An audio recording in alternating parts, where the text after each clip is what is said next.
The speed of a stream 6 km per hour. A boat can go 56 km downstream and 39 km upstream in 7 hours. What is the speed of a boat in still water?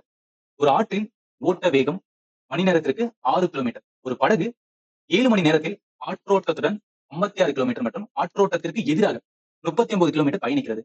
நிலையான நீரில் அந்த படகின் வேகம் என்ன? Kilometre per hour தான் வந்து கேட்டிருக்காங்க. இப்ப இந்த கொஸ்டின் சால்வ் பண்றதுக்கு முன்னாடி இப்ப போர்ட் அண்ட் ஸ்ட்ரீம்ல என்னெல்லாம் டைப் ஆஃப் கொஸ்டின்ஸ் இருக்கு அப்படின்னு ஸ்டோரி வந்து பாத்துக்கலாம். அதாவது போர்ட் அண்ட் ஸ்ட்ரீம்னாவே 4 டைப் ஆஃப் கொஸ்டின்ஸ் வந்து எக்ஸாம்ல கேட்பாங்க. இதை இப்ப கேட்டிருக்கிறது நம்மளுக்கு கேட்டிருக்கிற கொஸ்டின்ஸ் எந்த டைப் அப்படின்னு கேட்டீங்கன்னா இந்த டைப் 2.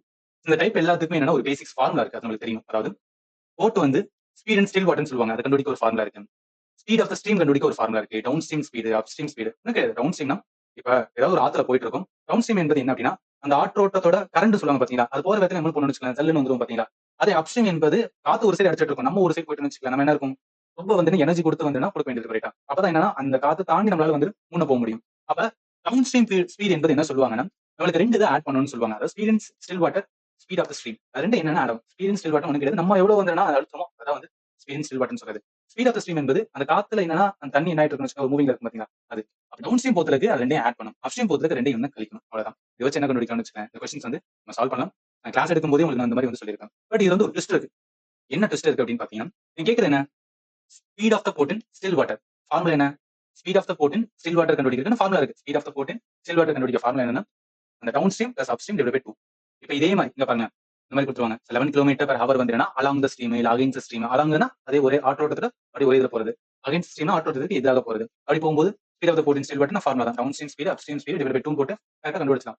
பட் இந்த இடத்துல நம்மளால என்ன பண்ண முடியும்னா அந்த மாதிரி பண்ண முடியாது. ஏன் பண்ண முடியாதுன்னா இந்த இடத்துல என்ன கொடுக்கல அப்படின்னு பார்த்து வச்சுக்கலாம். நம்மளுக்கு கிலோமீட்டர் பர் ஹவர் அதாவது ஸ்பீடு கொடுக்கல, அதுக்கு பதிலா வெறும் கிலோமீட்டர் மட்டும் தான் வந்து கொடுத்துருக்கான். வெறும் கிலோமீட்டர் மட்டும் தான் கொடுத்துருக்கான். அப்ப அதை வச்சு என்ன கண்டுபிடிக்கணும்னு வச்சுக்கலாம். நம்ம இந்த ஃபார்முலால போடாம இன்னொரு பேட்டர்ன் இருக்கு, அதை வந்து சால்வ் பண்ணும். ஒவ்வொரு கொஸ்டினுக்கு வேரி ஆகும். டைரக்டாவே வந்து இந்த இடத்துல டவுன் ஸ்ட்ரீம்ல கிலோமீட்டர் மட்டும் கொடுக்காம 56 கிலோமீட்டர் ஹவர் இந்த மாதிரி மென்ஷன் ஆயிருந்தா மட்டும் நம்ம என்ன இருக்கும் அதை ஸ்பீடை கன்சிடர் பண்ணுவோம். வெறும் வந்து கிலோமீட்டர் கொடுக்கும்போது அதை டிஸ்டன்ஸ் மட்டும் என்ன பண்ணுவோம் நம்ம வந்து கன்சிடர் பண்ணுவோம். இதுல என்ன பண்ணணும் அப்படின்னு பார்த்தீங்கன்னா வச்சுக்கலாம். அதாவது ஒரு போட் இருக்கு, அதாவது ஆற்றோட்டத்துடன் சேர்ந்து போயிட்டு திரும்பி வருது ரைட்டா. ஆட்டோத்துக்கு எதிராக போயிட்டு திரும்பி வரதுக்கான மொத்த டைம் தான் வந்து 7 மணி நேரம் சொல்றாங்க.